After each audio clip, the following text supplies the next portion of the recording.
a little black book. No, it's not a hit list, or a list of all the girls I'm fucking like in that movie. It's full of quotes. Well, that's not true. It's nowhere near full. But it does contain quotes, and I plan to fill it up. You may be wondering why it is that I'm slowly filling up this book with quotes. And it's simple. Because they're important.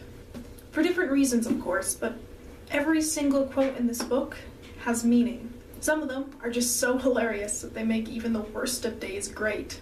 Others contain truths that I'd be likely to forget if I didn't write down. And others still are just so beautiful that I write them down because I want so badly to believe that the world is like that. But it's like I said, whatever the reason, all of them are important. Humor sometimes gets looked down upon, especially when compared to more serious topics. But here's what no one ever mentions. Humor can save us.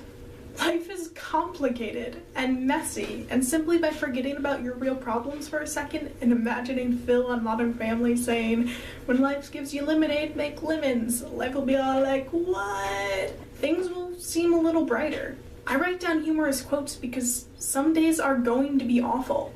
Some days you're going to want to curl up in bed and pretend you don't exist.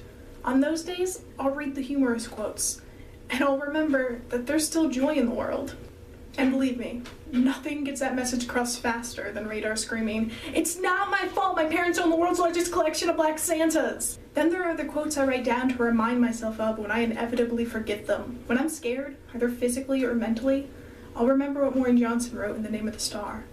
Fear can't hurt you. When it washes over you, give it no power. It's a snake with no venom. And if I hadn't written that down, there are a great number of times that I would have clearly forgotten about that, and my fear would have taken over. But now I never will. And it's the same for other situations too. Like when I'm feeling depressed, just trapped in the same old shit day after day. All I have to do is remember the Chronicles of Narnia. When things go wrong, you'll find they usually go on getting worse and worse for some time. But once they start going right, they often go on getting better and better. These quotes, among many others, are layered with so much truth. But our brains have a funny way of pushing out those truths at the worst possible moments. But by writing them down, I can always remember.